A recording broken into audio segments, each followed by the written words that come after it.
right, we're live. We're live with two of my favorite people in the world. Oh my gosh. I just had to talk to both of you tonight and have a conversation, very unscripted, last minute, because you're two of my favorite people in the world when it comes to just being a good human and doing good work in the world. And our missions are so aligned. So anyway, I'm really grateful to be talking to you both tonight. Scarlett Lewis, founder of the Choose Love movement, a global expert on love. Yeah, I know. She is incredible human being whom I love dearly. And then Mr. Gar Jamison. And you're the compassionate guru. Yes. You have done, so many things that where do we even begin? But I was one of your compassionate fellows in Las Vegas. And you just shine bright wherever you go. So, and Legend. Yes. So we both love you so dearly. So yes, we do. And the big secret on Catherine and Scarlett is they love horses. That's very true. Yeah, We're both horse whisperers. that's right. Yes, and as we walk close to the International Day of Hope, I just want to thank you both for being in my life and being such an important part of this work and this movement and mission and your own movements as well. So just, you can't really have hope without compassion and love. And so just wanted to have a discussion with you all to see what's new and how you're doing and tell you that I love you both so very much. And I'm so grateful to you for being in my life. So, and July 12th is the International Day of Hope for those that don't know. So it's coming up this Saturday. And we're all involved. Compassion, love, and hope. And why don't you talk a little bit about what that is, Catherine, and how people that are listening can get involved? That's a great idea. So internationaldayofhope.org is the website. We have a lot of things you can do. You can plant a sunflower for the International Day of Hope, a symbol of hope. We grow from darkness and we go towards the light. That's the goal. We kind of, go back and forth, and then you want to follow the light. We encourage you to measure your hope so that you understand how we measure hope around the world, how we've been teaching hope as a skill. We have an overview guide that you can download for free with 3 lessons to learn the what, why, and how of hope for kids, and adults can use it too with workbooks. We have a parent's guide to how you can learn hope language at home.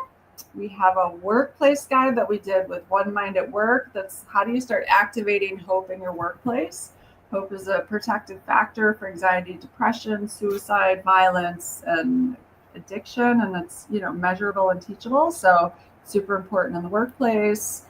We have a Create Sparks of Hope activation. So how do you create a spark of hope in yourself or other with some ideas with a little partnership with Walmart, which we're really excited to do and grateful. And I think I got most of it. A proclamation. We have proclamations. If you want to submit a proclamation, it's probably a little bit late, but they'll be ready for next year. So that's true. And murals. We encourage you to paint murals or even a rock, something. Do something hope inspired on the 12th. And there's a big toolkit you can download. You can become a partner if you want. If you commit to doing 3 of those things, you're a partner in our eyes. So we encourage everyone to get activated around the world and hope, and then put what you're doing on our map. So we have this map, a global map. We're going to try to track what people are doing and who we're impacting. And we've got a lot of great partners, including the both of you. So yeah, really grateful. So Catherine, the world's a little difficult right now. Why are you hopeful about our future? Why am I hopeful about our future? Well, hope is a process, right? So I do think, and this for me personally, through great pain has come like a lot of brilliance. And it was only my willingness to walk into that pain and to feel the sadness, the grief, the anger, the fear, all of that, that I was able to take that once I started hurting myself with those emotions and started actually just being curious and listening to them and listening to what they're telling me that I could actually do, where was my power in them, that I actually started creating all of this work that I do around the world. So to me, I see a lot of people in a lot of pain, and I see it can go one of two ways. We can either use it to destruct ourselves and other people, or we can use it as fuel to drive change, really. So I'm hopeful about that. I'm hopeful about our knowledge now and our ability to harness that emotional energy into, I think, innovation and community and connection and compassion and love for others, you know? Yeah. So for the listening audience, I want to suggest that love, compassion, and hope are inextricably linked, and that the first step on the journey is to experience yourself as the beloved, to experience what unconditional love means. And some of you may have had that experience, some of you may have not. But as Catherine said, sometimes in our deepest despair, we discover that well of love. And when that well of love begins to emerge in our own lives, right, Miss Scarlett? Yeah. Then we can become compassionate. And this is why the Dalai Lama, who just celebrated his 90th birthday yesterday, yay!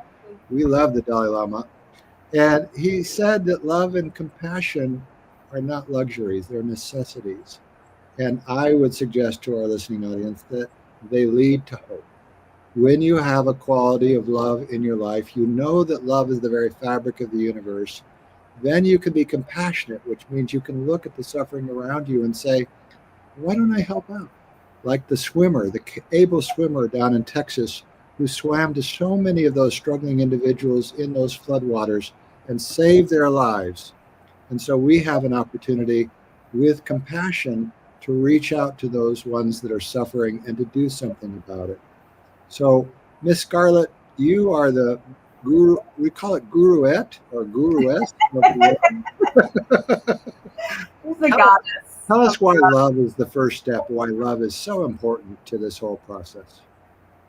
Well, love is what connects us all as human beings. You know, the interesting thing is we all have a want and need for love. But as Catherine said, we all also feel pain. Catherine, you shared a little bit about your experience. And I actually think a new crop of experts is emerging, and it's really important. And these experts are people that have retained wisdom through lived experience, and they are vested in a solution. And Catherine, I see that as you. I see a little bit of myself in you.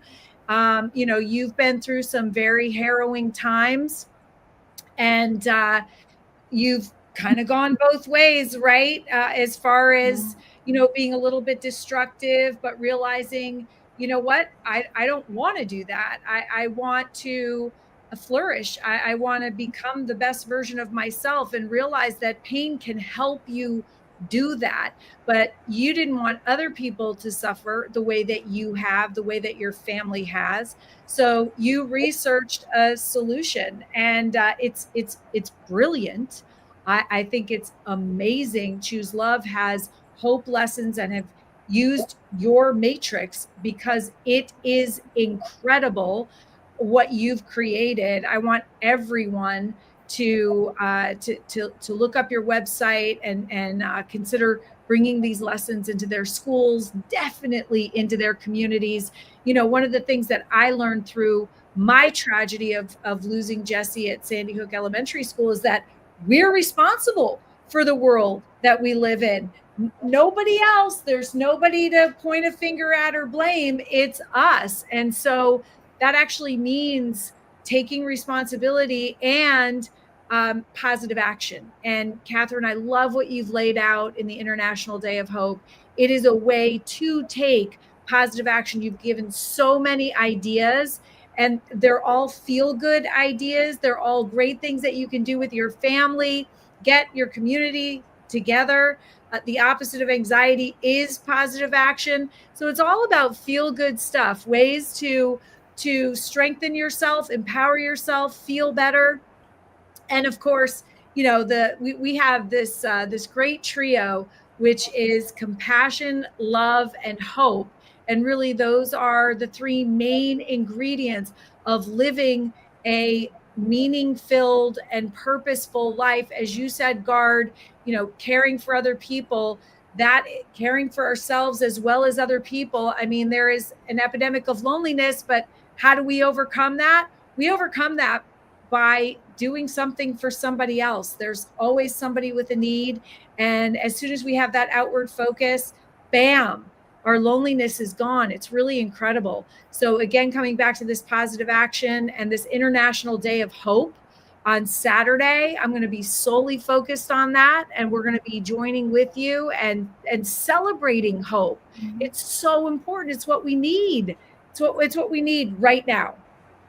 So Scarlett, you experienced a very difficult moment in your life, and you had deep questions about whether life was worthwhile. You had deep questions about, where do I find love?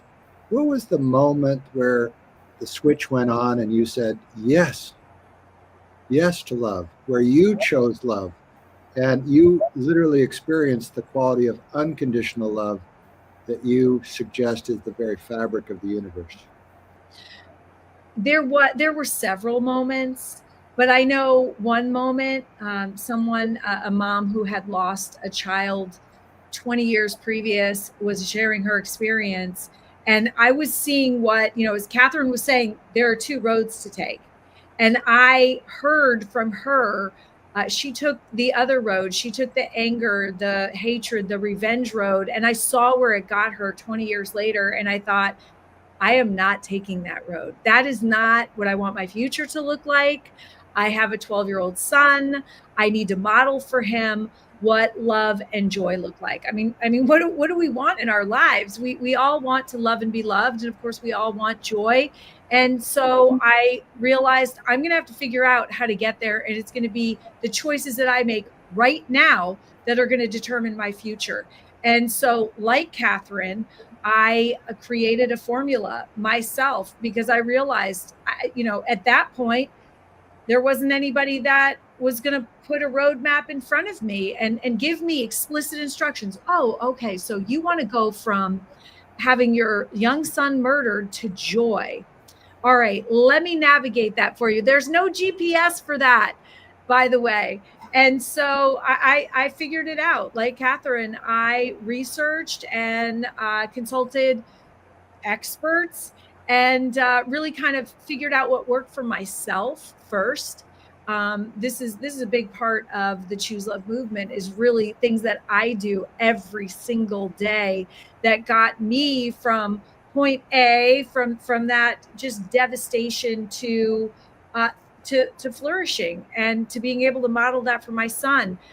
It's the formula, which is courage, having the courage to face the pain. And this is exactly, what Catherine talks about too. It's a big part of hope, is that courage. It's not resisting and avoiding or fearing, numbing yourself. It's actually having the courage to face the pain, and then practicing conscious gratitude. You may be in a situation, you might think, gosh, after your son's murdered, what do you have to feel grateful for? Well, there was a lot to be grateful for when I thought about it, when I was consciously deliberate in looking for things to be grateful for. I had an amazing family that were surrounding me. Jesse had a great life. He left this incredible message on our chalkboard, nurturing, healing, love, that directed my efforts, realizing that was a solution. And then forgiveness. And we really can't overlook the importance of forgiveness, because there is a lot of pain in life. I mean, we see it. You mentioned the Texas flooding victims, and my heart's been breaking for them as I've followed the stories. I know the pain that the parents are in, and life is filled with pain. That is one thing that we all have in common as human beings. We are going to feel pain, and lots of it. But if you understand that pain has a purpose, It's there to help you grow. If you understand that if somebody is causing you pain, that they're coming from a point of pain, always, it helps you come a little bit quicker to compassion and choose forgiveness. Forgiveness gives you the leg up. It gives you your personal power back. It allows you to move forward with your personal power intact. You're not giving your power away to the person who hurt you. You're taking it back, and you're choosing joy in that moment. And then compassion, which is your field, Guard, but so vitally important. It's seeing a need within yourself or someone else, and then acting to help that need. And the most beautiful thing, one of the most beautiful things, so many beautiful things about compassion, but one of my favorite is that when you see a need and you act to solve that need, when you do something of service, you actually get all, and we say all the nurturing, healing love that you give out, you get back. You get back in help and healing. And that's choosing love. And we have to remind each other. I have to be reminded that it's a choice. And that's a really important concept, in all of this, this International Day of Hope that's coming up. You have lots of ways that you can, run around on Saturday. You can go around and do errands and, do what you normally do, or you can celebrate hope. You can model for your family doing positive activities. You can be aware of how it feels in your body. Help your kids learn how to choose hope. Oh my gosh, it's one of the most important things that you can teach and model for your kids. And doing these activities, and as Catherine said, going online, check out the resources that Catherine has created. I mean, you can go on there and get them for free. These are resources you're going to use for the rest of your life. And by the way, they could save a life. Somebody that needs hope. Somebody that needs help. Share this. Share it on your social media. That's a positive action. Reach out to somebody. You could save and you could transform lives by doing this. And definitely you add value and you help make the world a better place. That's so beautiful. And Catherine, it sounds like what Scarlett's just shared is that this is an actual formula, that if you apply the formula of choose love or shine hope, the results are inevitable. This isn't a guessing game. This is something where 1 + 1 does equal 2. And so if you shine hope, if you choose love, you will experience hope. You will experience love. Mm-hmm. Tell us more about that. I mean, it's just like there's no mystery here. This is what we're born for. Right.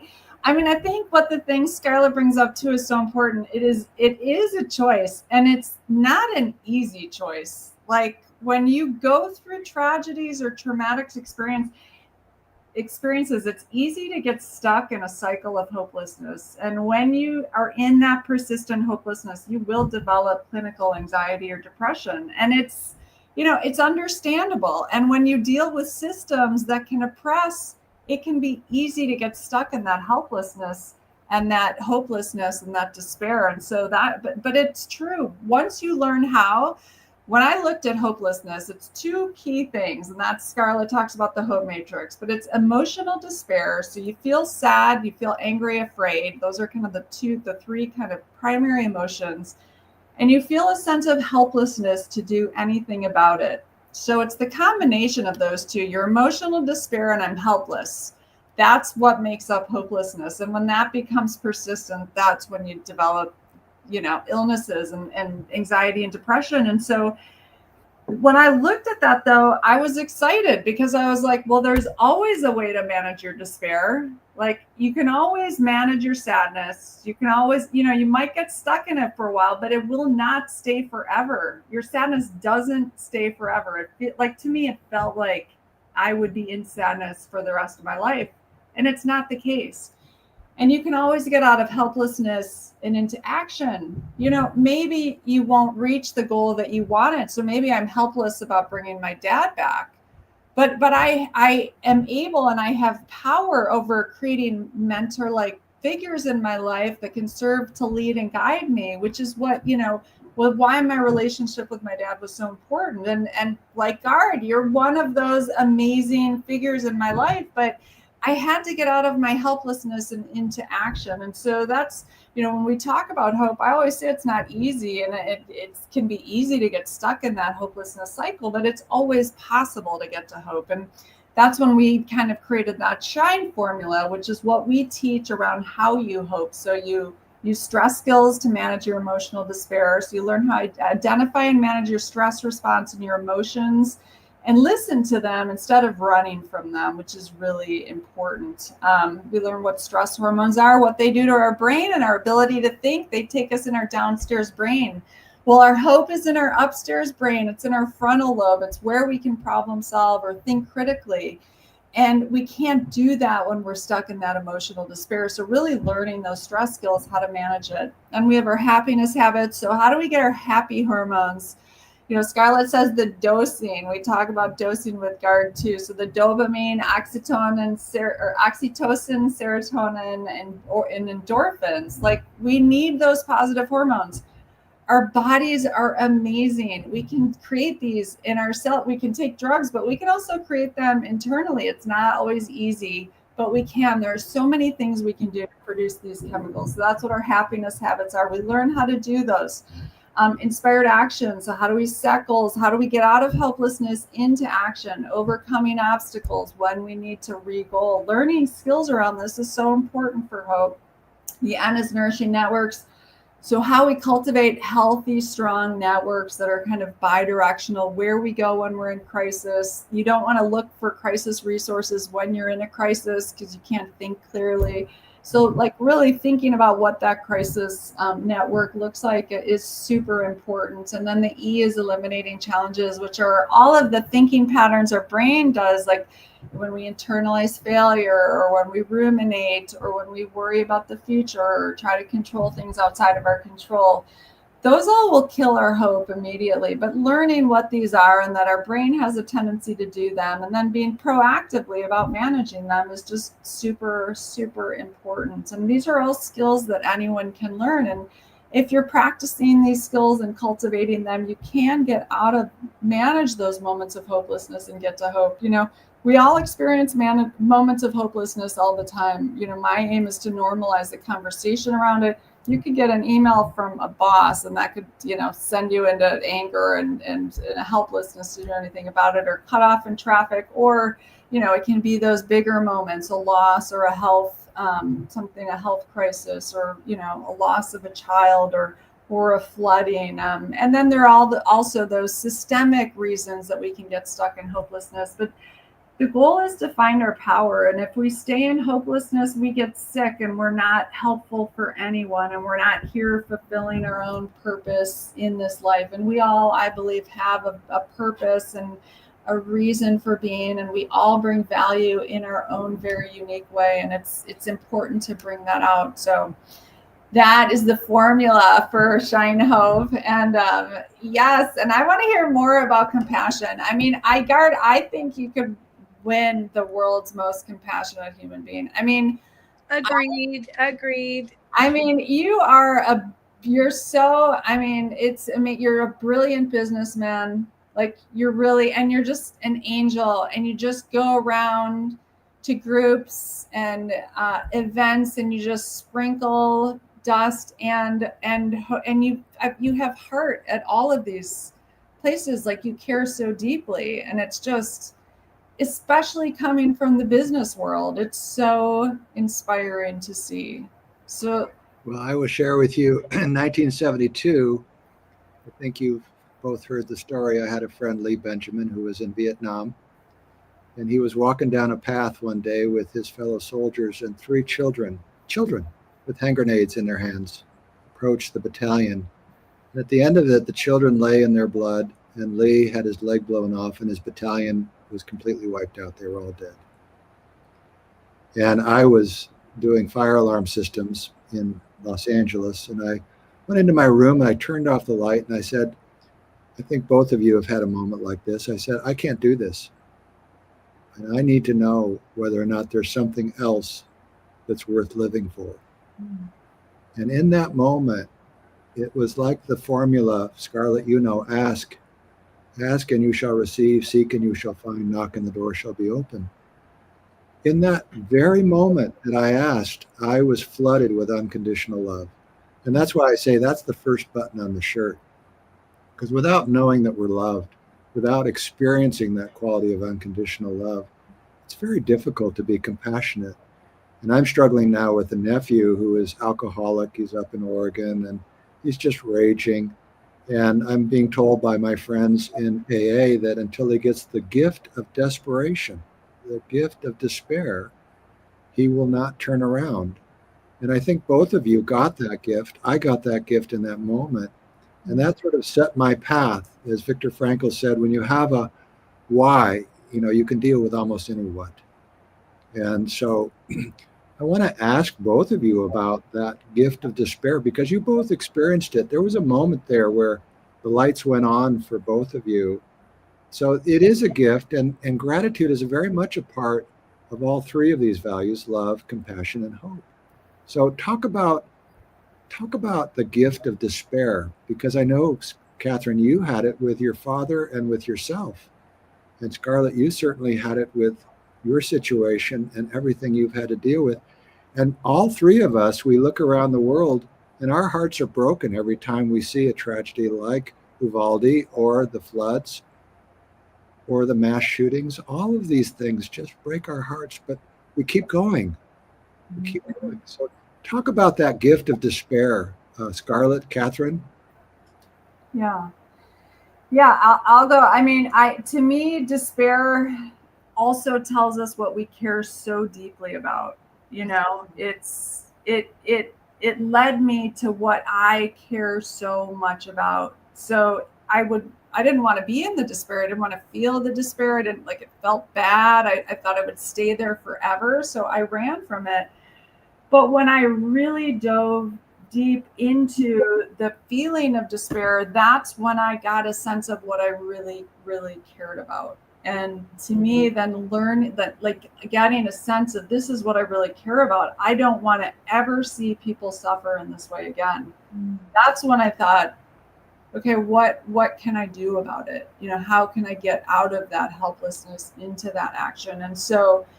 And it's continuing to get into that despair on a regular basis to say, okay, where is my power in this? And learning that we can't solve everything. Like, we can have compassion for things that are happening in the world, and yet that might not be our deepest despair and what is our deepest calling and mission and knowing. And so learning how to also hold space and then also know where our place is in all of it. But for me, going into my despair was where I learned what I cared more than anything about, and where I wanted to have impact and try to come up with solutions for. Thank you, Catherine. How did that gift of desperation work for you, Scarlett?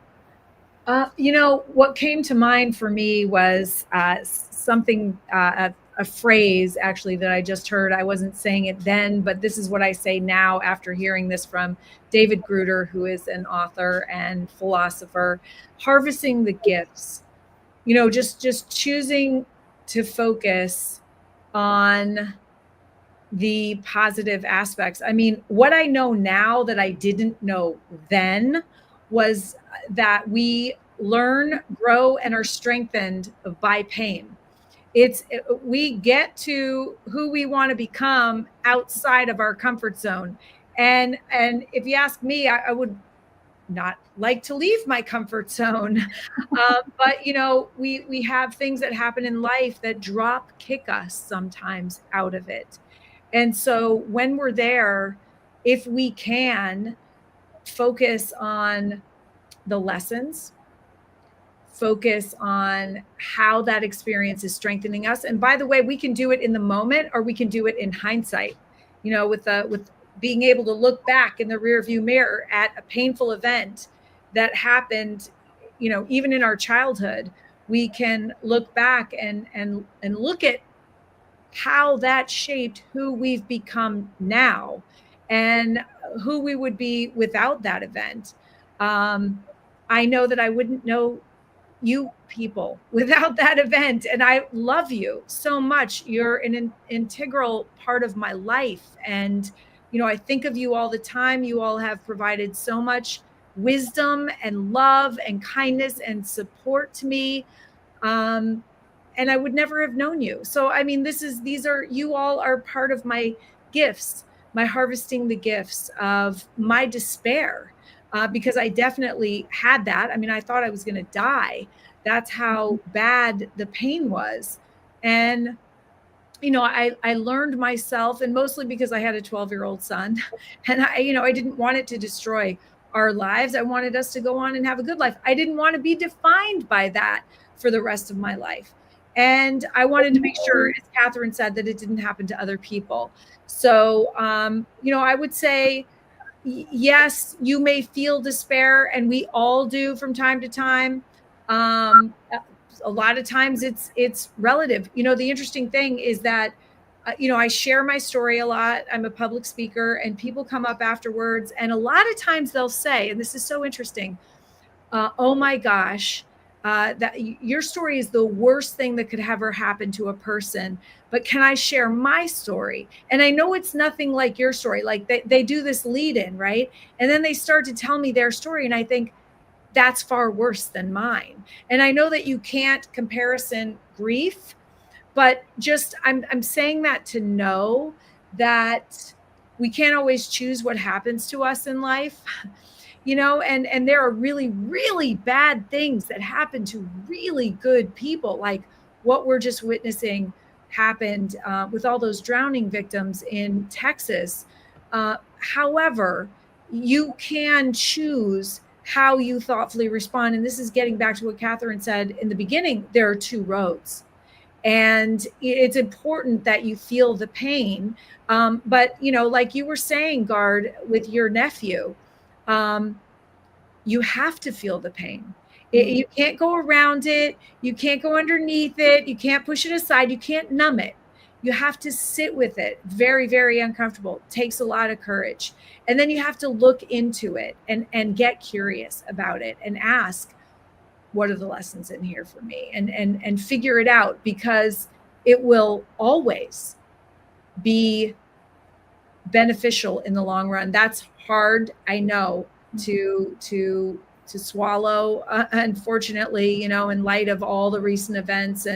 But if you choose, it can help not only you help others, but it can help the world as well. And I want to say that, even the Sandy Hook tragedy, I feel like more good has now come out of that. So many more people have been touched by not only Choose Love, but the things that the other parents have done, that I now feel comfortable saying, I believe that more good came out of that event than bad. Beautiful. I was just back at Boston University, and I was there for a couple of reasons, but the primary reason was to be in the place where Martin Luther King took his graduate degree, and to ask the question, why did Dr. King come to this place, Boston University? And I discovered why he went. He discovered a group of individuals who thought three things, really simple. First, that every person is sacred and deserves dignity. Every person. So every speech you'll ever hear from Dr. King, that theme is in there. And then his famous phrase, beloved community, that every person deserves beloved community. And that there is a beloved community for each of us and all of us. And we just need to, again, move through that fear, move through that despair, because underneath those waters is a quality of unconditional love and hope and compassion. But you've got to dive through those waters to get there. And then the third thing that he learned there was that every person has a gift. Every one of us is unique. There's no other Scarlett Lewis in the entire universe. And Jesse is up there in heaven, and he's saying, go, mom, you're doing it. And Catherine, your father's up there saying, go, Catherine, shine hope, please, let them know the message. So we each have a unique gift. That's the third thing. and that every person should have a right to manifest that gift, because you both talk about 6 degrees of separation. The effect that we have, 6 degrees, is global, is global. And if we all shine that hope, if we all choose love, if we all maintain a quality of compassionate care for others, Mhm. this world is going to be a world like we've never known before. So I salute both of you. And again, that was the first thing that I wanted to hear about. The second thing was Boston University put out a report that with the withdrawal of USAID, 350,000, mostly children, have died as a result. And food just a few feet away in warehouses not being distributed to these children. They died of starvation and need for medicines, which again were just a few feet away. So I was there to propose to the Boston Community Foundation, what about a global community foundation where we can sort of take up the slack on USAID and we can begin to see the suffering, which is the definition of compassion according to His Holiness, the Dalai Lama, whose birthday we celebrated yesterday, 90 years old. Happy birthday, His Holiness. And what he says is that there's a warm-heartedness inside of each of us, which I think, looking at you, Scarlett, is that love. And then there's a willingness to see the suffering in the world around us. We see it first in our family, but it's happening globally. And what's happening right now in Zimbabwe or Sudan or in Gaza or in Ukraine, those are members of our family. And all those members deserve dignity. They deserve to be part of beloved community. They deserve to manifest their gifts. So how can we begin to create that global network of love and compassion and hope, so that people can seriously, I mean, I look at the pictures of Gaza and my heart is ripped apart. I don't see any place where a person could live. I look at the cities in Ukraine and my heart is ripped apart. And what I know about dictators is that they fall. And that the thing that causes them to fall is love, compassion, and hope. And so I'm just grateful to be on here with you and to know that we're all working in our own lanes and we're working together to create a network. And I think there's a brighter tomorrow that's just around the corner if we just keep pushing. Yeah. Yeah, I so agree. Absolutely. And you know, if somebody wants to go to your website, Catherine, or your website, Scarlett, yes, or compassionatelv.org or charterforcompassion.org, how do we get there? Yeah, charterforcompassion.org, compassionatelv.org, internationaldayofhope.org, and Choose Love Movement. .org. Yep. ChooseLoveMovement.org. Absolutely. Yeah. Check us out. Go there and share the links for other people. That's a big deal, because you can be helping other people with that. If you are in touch with schools, share the links with them as well. Share the links with businesses, everyone. I mean, we all have to be a part of this. We are stronger together. And we can do this. We can create the world that we want to live in, one that is safe and kind. Absolutely. And you know, I think the ironic thing of all of this is I started out like I wanted to be able to, you know, save other people from themselves. And this is, you know, I've learned this through the work that I can provide the tools that teach you how to hope, but I can't make you hopeful.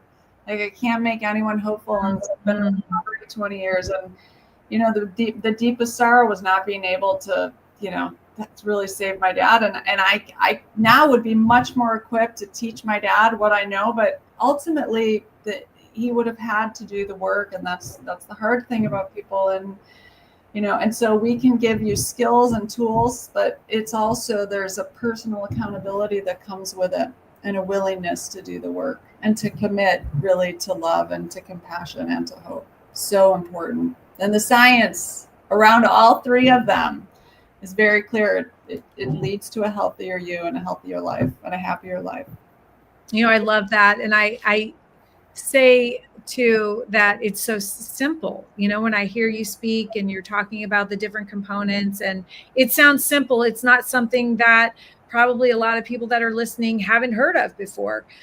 Maybe they haven't been packaged the way that you package them with the science behind them, but the concepts are not difficult. They're simple, but simple isn't always easy, like you said. And I love the way you said that. You have to do the work. You want to have a great life. You want to be the best version of yourself. You want to move through pain to purpose. You got to do the work. And by the way, that's just making up your mind to do it, because you can do it. If you're out there and you're listening and you're feeling the despair, you're down because of all the things that are going on in the world, I highly encourage you to download the Shine Hope resources and do the work. Actually put them in place. You will feel better. 100%. As Gard said, it's not a question. It's not like, will it work for somebody and not for somebody else? It will work. So if you want that, if you want relief, if you want comfort, if you want to feel better, like Catherine can't do it for you. I can't either. You can do it for yourself. And then here's the great thing, though. My favorite thing is that once you understand the Hope Matrix, then you can help other people. You can teach other people, you can share it with other people, and you're giving like this gift of hope to people who might feel hopeless, who might be, considering, doing something bad to themselves or other people. You can make a difference. As you said, Gard, we're all here for a reason and a purpose, and it serves us. And, there's 1 in, 400 trillion chance that we were even born. You out there listening, 1 in 400 trillion chance that you were born, that you're sitting in your seat right now where you are, whatever you're doing, listening to this. That means that only you can bring those gifts and talents to the world. And that's incredible. Only you have the experiences, only you have processed them that way. And so, and hope will help you be able to take those talents, harvest those gifts, and turn them into something that will feel so good to you and to other people. Yeah. And the work is joyful, isn't it, Scarlett? Isn't it, Catherine? It is. It's mostly. I don't know. Mostly, yes. Yes, the end result. Absolutely. Yeah. And Shine Hope, you can just go out and start smiling at people. And when you smile at people, they may not smile back, but you've loosened some facial muscles. And the next person to smile at them will get them to smile. So again, a smile releases dopamine, oxytocin, serotonin, and endorphins. That is happiness practice. So just go out there and smile at people, and you'd be surprised how much hope you'll create in this world. So become part of this movement. Yeah. Scarlett and Catherine and I are very clear. This is a movement. This is a coalition. Yes. And right now, more than ever, we need people to sign up for compassion, for hope, for love, and to say yes to the future that will inevitably be. The question is, will it be our generation or will we defer to somebody else? And I think Miss Scarlett and Catherine and I say, right now, let's do it now. Let's do this. Be part of the solution. Let's do it. Scarlett, I'm down on this.